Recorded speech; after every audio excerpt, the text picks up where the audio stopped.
नमस्कार दोस्तों, मेरा नाम है वी शर्मा और देख रहे हैं कि आप सच दर्शन में आप सभी का स्वागत है। ये रविवार का दिन है, बहुत ही सुहाना दिन है और खुशियाँ अपरंपार है क्योंकि हमारे साथ एक खास मेहमान है जो हम सभी के जीवन में खुशियाँ लाने का प्रयास करते हैं। और खुशियाँ हैं कि वो भर भर के आती हैं, लेकिन कब आती हैं? जब आप विश्वास करते हैं तभी आती हैं। दोस्तों, आज के इस इंटरव्यू में हम आपकी मुलाकात कराने जा रहे हैं tarot card reader, tarot master Seema Bhatia ji से। सीमा भाटिया जी, बहुत बहुत स्वागत है आपका। नमस्कार जी, थैंक यू वेरी मच। दोस्तों, आप जानते हैं कि अंधेरे के बाद में रोशनी आती है या रोशनी के बाद कभी कभी अंधेरा आ जाता है। हमारे कर्म हैं जो हमें सुख और दुख का एहसास कराते हैं और उन कर्मों को लेकर जब हम अपनी दिशा तय करते हैं, ऐसी बहुत सारी बातें हैं। मुझे तो कम मालूम है, सीमा जी को ज़्यादा मालूम है। तो आज बहुत सारे विषयों पर हम बातचीत करने वाले हैं, चाहे देश की बात हो, परिवार की बात हो, समाज की बात हो या हमारे अंतर्मन की बात हो। हमारा पिछला जो कल था वो कैसा रहा और आज कैसा है और आने वाला कल कैसा होगा। बहुत सारे सवालों के जवाब आप जानना चाहते हैं, मैं भी जानना चाहता हूँ और आपके बिहाफ पर ही आज बातचीत रहेगी। सीमा जी, जिस तरह से मैं कह रहा था, क्या मैंने सच कहा? बिल्कुल सही कहा आपने। सीमा जी, आपने अपना जीवन विदेश में भी बिताया है, देश में बिताया है, और जो आजकल हालात चल रहे हैं, चाहे अंतर्राष्ट्रीय स्तर पर बात करें या हमारे राष्ट्रीय स्तर पर बात करें, भारत की बात करें, तो वहाँ पर कई ऐसे संकट हैं जो समझ से परे हैं। कभी रशिया और एक और देश है, उनका आपस में झगड़ा चल रहा है, 3 साल से ऊपर हो गया है, अभी समझौता नहीं हो पा रहा है, लेकिन एक नया झगड़ा पैदा हो गया है। मैं बात कर रहा हूँ इजराइल की और ईरान की। उसमें अमेरिका बीच में कूद गया है और भारत पाकिस्तान तो हमेशा लड़ते रहते हैं, छोटे भाइयों की तरह से लड़ते रहते हैं।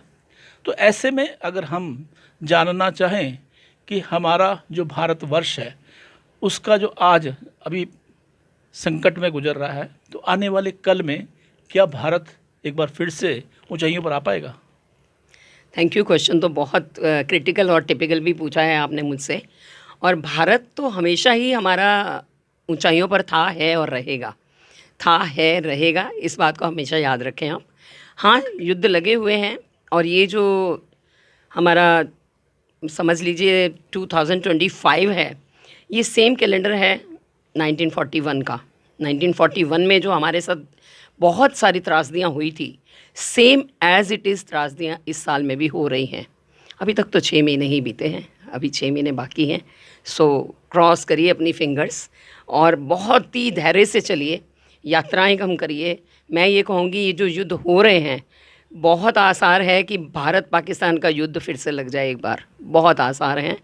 बहुत सारे एक्सीडेंट्स होने हैं, बहुत सारी आगजनियाँ होनी हैं, बहुत सारे प्लेन क्रैश होने हैं, बहुत सारे नहीं तो एक आध प्लेन आपके हाईजैक भी हो सकते हैं।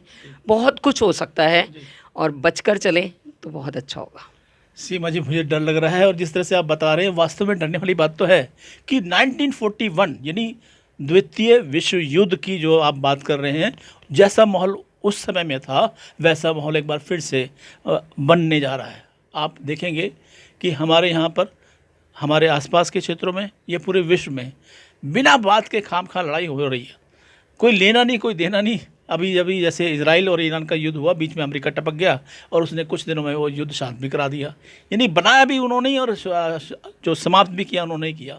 ये आखिर कारण क्या है? लालच क्या है? क्या हम इन चीज़ों से उबर पाएंगे? क्या हम आने वाले 20-25 सालों तक इस धरती पर रह पाएंगे? सवाल है। ऐसा है, 2030 तक तो आपको शांति नहीं है। इस धरती को शांति नहीं मिलने वाली है 2030 तक, जैसा कि मैं कह रही हूँ। वैसे हम लोग टैरो में बहुत दूर तक नहीं देखते हैं, पर फिर भी 2-4 साल तक तो देख सकते हैं। लोग कहने वाले कहते हैं कि हम 6 महीने तक ही देख सकते हैं, पर मैं जो देख पा रही हूँ, जो मैं समझ पा रही हूँ, थोड़ा बहुत मैंने जो रिसर्च कर रही हूँ इन कार्ड्स के ऊपर भी और वैसे भी, 2030 तक तो हमें शांति नहीं मिलने वाली है। कुछ ना कुछ होता रहेगा यहाँ पर। मगर भारत एक ऐसा देश है जो सनातन धर्मी देश है, धर्म के ऊपर चलने वाले लोग हैं।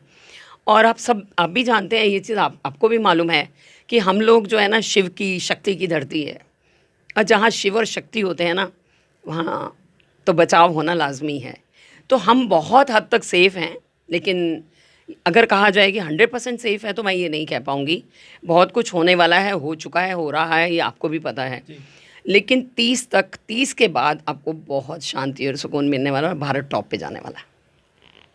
धीरे धीरे शांति आ रही है और शांति एक विश्वास का प्रतीक है।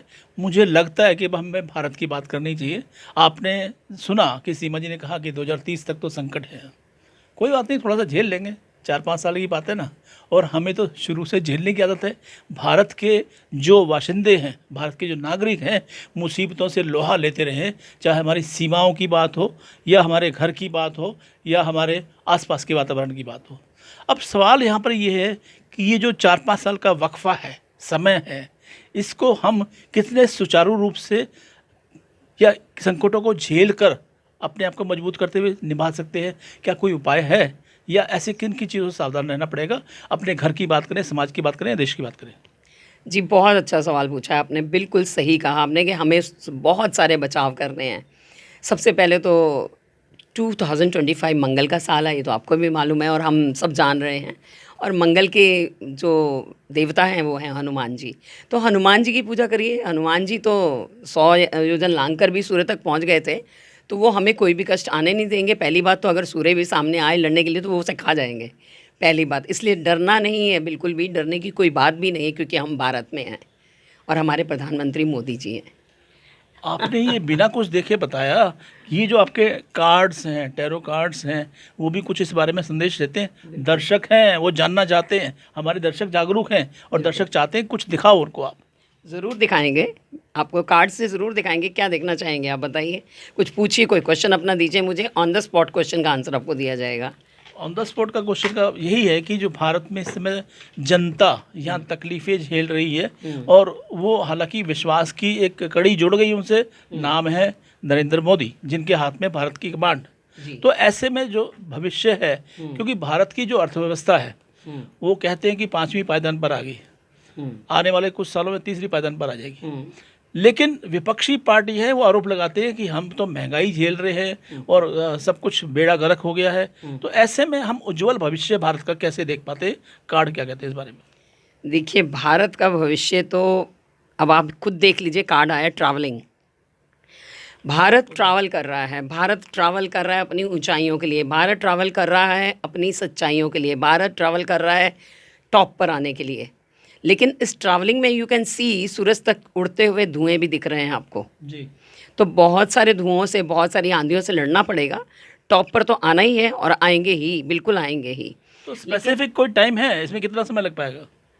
देखिए, अबंडेंस का कार्ड आ गया है नेक्स्ट। तो मैं टाइम तो हम लोग 6 महीने से ज़्यादा या 1 साल से ज़्यादा प्रेडिक्ट नहीं करते हैं, अलाउ नहीं है हमें टैरो रीडिंग में, खासकर टैरो रीडिंग में हम लोग नहीं बोलते हैं। लेकिन मुझे वही 30 तक का मैंने आपको टाइम दिया है, 30 तक ही ये सब कुछ होगा और उसके बाद भारत टॉप पे आएगा ही आएगा।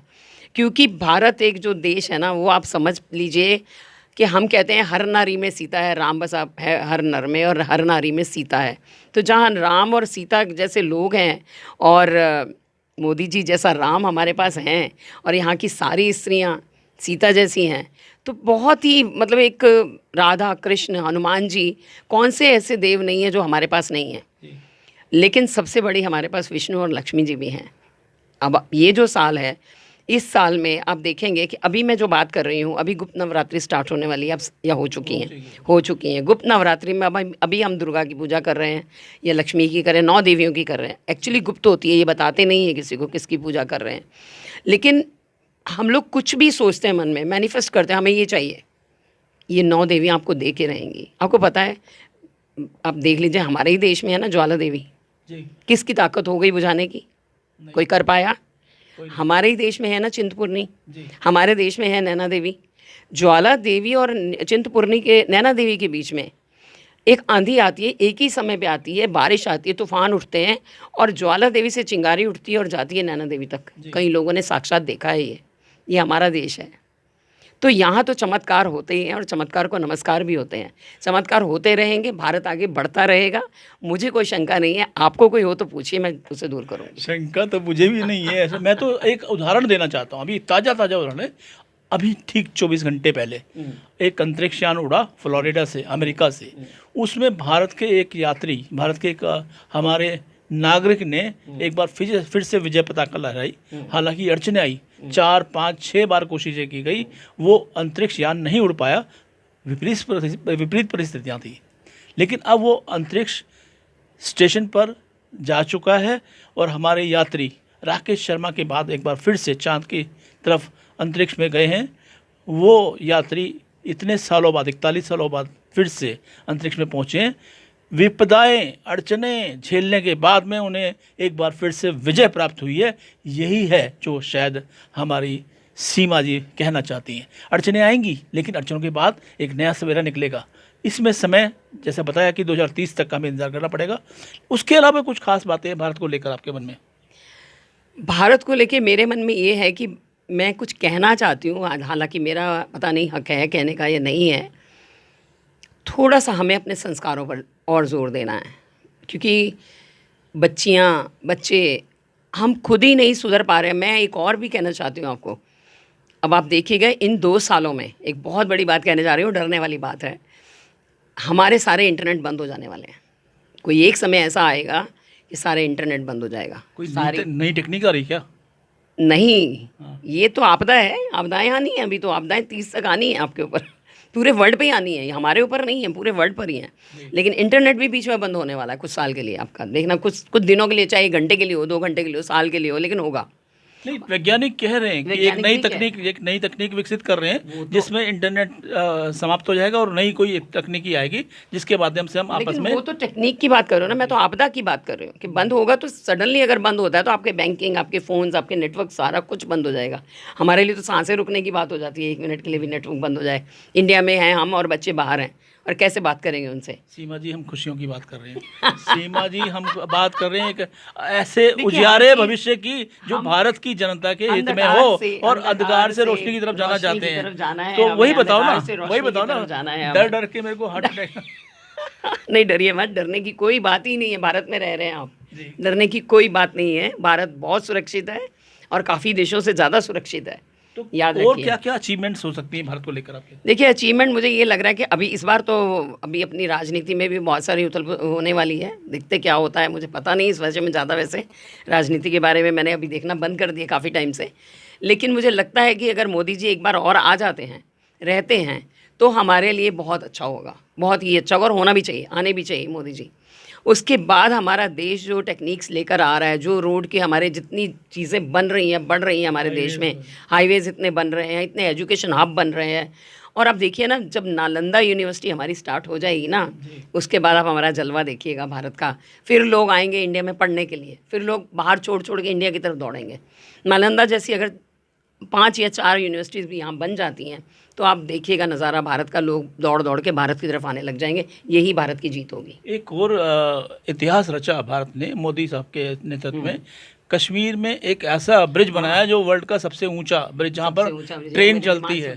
यहाँ पहली बार जो है ट्रेन पहुंची है, नॉन स्टॉप दिल्ली से आप श्रीनगर तक जा सकते हैं। तो ये अचीवमेंट है ना, बहुत बड़ी बड़ी अचीवमेंट्स है। आपने पुल देखा होगा, जो गुफा बनाई है, वो अंडरपास बनाया है कश्मीर से, हाँ, टनल जो बनाई हैं, टनल्स बनाई हैं, और भी बहुत कुछ बन रहा है। ट्रेन्स, हाई स्पीड ट्रेन्स, अभी तो प्लेन का भी एक टेक्नोलॉजी नई आ रही है, और देखेंगे आप थोड़े दिनों में वो भी आ रही है। और मेरे हिसाब से अभी इन्होंने एक और टेक्नोलॉजी स्टार्ट करने वाले हैं ये लोग, कि जो आपकी बसेस चल रही हैं ज़मीन पे, वो बसेस आपकी लटक के चलेंगी। आप उसे क्या कहते हैं, स्पेस बस कहते हैं उसको शायद। तो वो स्पेस में चलेंगी। तो बहुत कुछ बनना है, बहुत कुछ बिगड़ना है, सब कुछ। जब कुछ विध्वंस होता है तो फिर नया निर्माण भी होता है।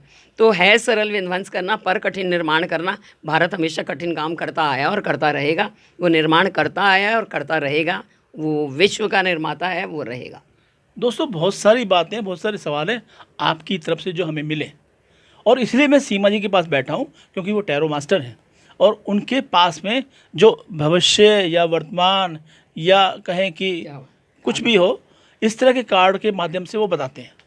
ये कार्ड है जो हमारे पुराने दिनों को, आज के दिनों को और आने वाले दिनों को परिभाषित करता है। लेकिन कुछ लोग हैं, वो कहते हैं कार्ड में क्या रखा है, ये तो बातें हवाई हैं, विश्वास नहीं करते। लेकिन यहाँ पर आकर ऐसा लगता है कि सीमा जी जो कहती हैं, इन कार्डों के माध्यम से कहती हैं, उसमें कुछ ना कुछ वास्तविकता है। तो ऐसे लोग जो विश्वास नहीं करते, उनके लिए क्या संदेश है आपको? उनके लिए मेरा एक ही संदेश है, आइए, हाथ कंगन को आरसी क्या, पढ़े लिखे को फारसी क्या। आप आइए, बेशक मेरा इम्तिहान लीजिए, अपना पास्ट प्रेजेंट फ्यूचर पूछिए, अगर आप कहीं अटक गए हैं तो आइए हम वहाँ से आपको निकालेंगे। वैसे मैं एक बात और कहना चाहती हूँ, ये कार्ड्स में जो कुछ है इन कार्ड्स में है, लेकिन मैं मानती हूँ हम इन कार्ड्स को देखते हैं और आपको बताते हैं। बेसिकली तो सब कुछ आपके माइंड में है, आपका माइंड से चेंज शिफ्ट किया आपने, सब कुछ शिफ्ट हो गया, सब कुछ ठीक हो गया।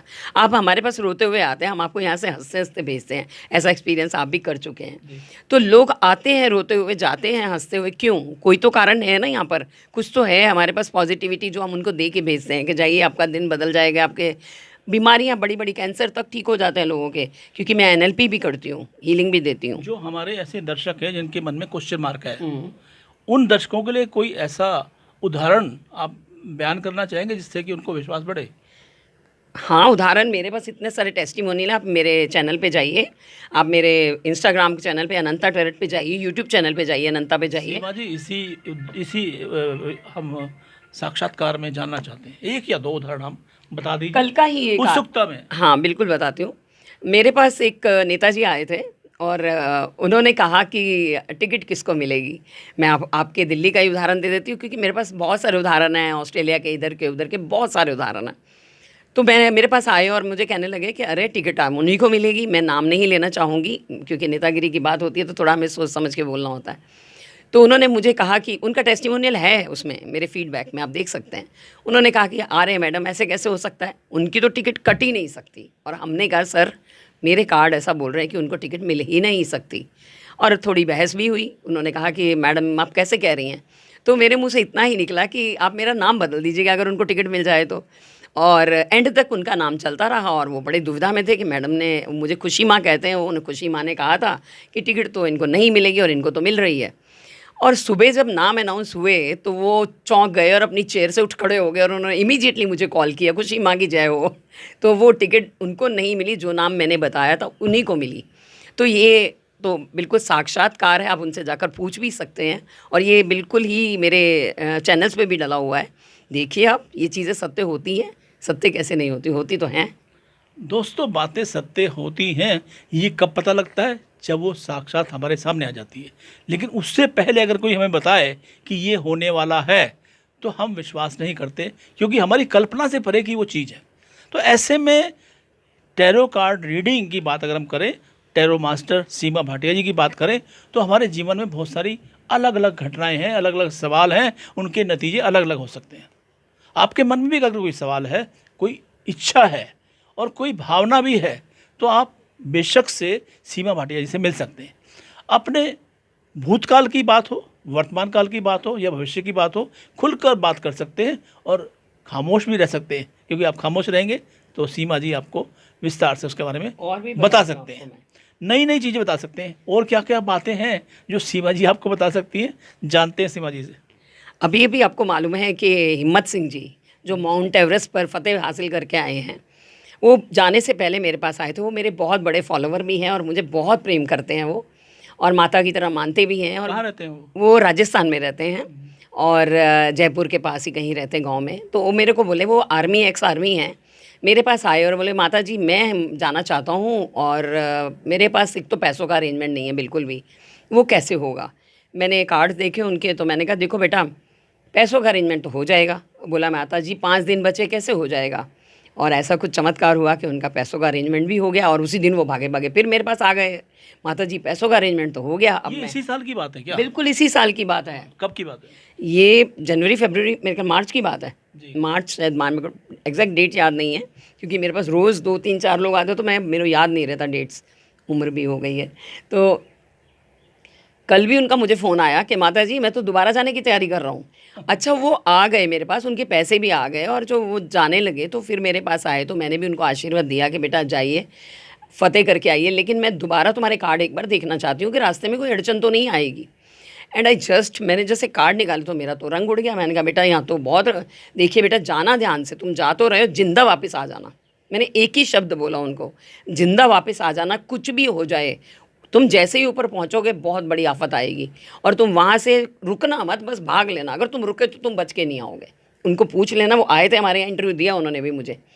फिर उनको मैंने जब कहा तो वहाँ पर जब वो पहुँचे टॉप पे झंडा लहराया गया और वो जिस व्यक्ति ने लहराया था, राकेश जी थे, राकेश मिश्रा जी शायद नाम था उनका, या राकेश तो मुझे याद है, नेक्स्ट क्या था वो, तो उन्होंने झंडा जैसे ही भारत का लगाया, वहाँ पर एक आ गया तूफान बर्फ़ का, और वो वहीं उनकी डेथ हो गई। और इनको मेरी बात याद आ गई और ये बंदर की तरह कूदते हुए नीचे कूद गए पहाड़ से, उस माउंट एवरेस्ट से नीचे कूद गए, और इनकी जान बच गई। काफ़ी आहत हुए, काफ़ी चोटें लगी इनको, लेकिन उन्होंने वहीं से फ़ोन किया मुझे जहाँ वो बेस पे पहुँचे, और हॉस्पिटल में एडमिट किया उन्होंने। आवाज़ नहीं निकल रही, माता जी आपकी जय हो, आपकी बात याद आ गई, कानों में गूंज गई, तो मैं बच गया, नहीं तो मेरी भी लाश ही आती आज। तो ऐसे ऐसे भी चीज़ें हो रही हैं मेरे साथ। ये मैं नहीं कर रही हूँ, मैं कुछ भी नहीं हूँ, मैं आपसे माफ़ी मांगूंगी इस बात के लिए, मैं कुछ नहीं हूँ, मेरी कोई हैसियत नहीं है। करने वाले मेरे गुरु हैं, और मेरे गुरु आपको पता है कि BSR सर हैं मेरे गुरु, और मैं उनको बहुत बहुत सम्मान देती हूँ। हालांकि वो बहुत छोटे हैं मुझसे, लेकिन वो मेरे गुरु हैं। और जो मेरे tarot card reader, tarot reading के गुरु हैं, वो भी बहुत अच्छे हैं, और उन लोगों का आशीर्वाद है मेरे ऊपर, और ये सब माँ सरस्वती की कृपा है मुझ पर, और मेरी राधा रानी और कान्हा जी का आशीर्वाद है, जो ये सब मैं कह पाती हूँ। दोस्तों, ये एकदम ताज़ा उदाहरण है जो कि सीमा भाटिया जी ने हमारे साथ साझा किया। हालांकि जो हिम्मत सिंह की जो बात कर रहे हैं वो एक्स आर्मी सिपाही रहे हैं और जयपुर के आसपास कहीं किसी गांव में रहते हैं। जाने से पहले उन्होंने आशीर्वाद दिया, इंस्ट्रक्शंस ली, गाइडलाइंस ली, उस गाइडलाइंस को फॉलो किया और जिंदा वापस लौट आए। और एक ख़ास बात और है जो मुझे पता चली कि जैसे ही वो अपना एवरेस्ट से नीचे उतरे, काठमांडू से सीधा वो दिल्ली में पहुँचे हैं और सीमा भाटिया जी के घर पर आकर उन्होंने अपना सामान टेका है। उनके चेहरे पर काफ़ी सारे कुछ निशान थे जो वहाँ बर्फ़ में अगर रहते हैं तो बर्फीले उस वातावरण में घाव हो जाते हैं। उनको अपने जीवन में वापस लौटना एक चमत्कार है, और सीमा भाटिया जी का आशीर्वाद कहें या इनकी गाइडलाइंस कहें, जिसके भरोसे वापस लौटे, एक बार फिर से उनके मन में कामना की एवरेस्ट पर दोबारा चढ़े। ऐसे बहुत सारे उदाहरण हैं जो सीमा भाटिया जी से जुड़े। हम लगातार सीमा जी के संपर्क में हैं, अगली मुलाकात जल्दी करेंगे। आपको ये साक्षात्कार कैसा लगा? आपके मन में कोई और सवाल हो या किसी और शख्सियत से मिलना चाहते हो तो हमें अवश्य लिखिएगा। आपके खतों का, आपके व्हाट्सएप का इंतज़ार रहेगा। आज्ञा दीजिए, नमस्कार।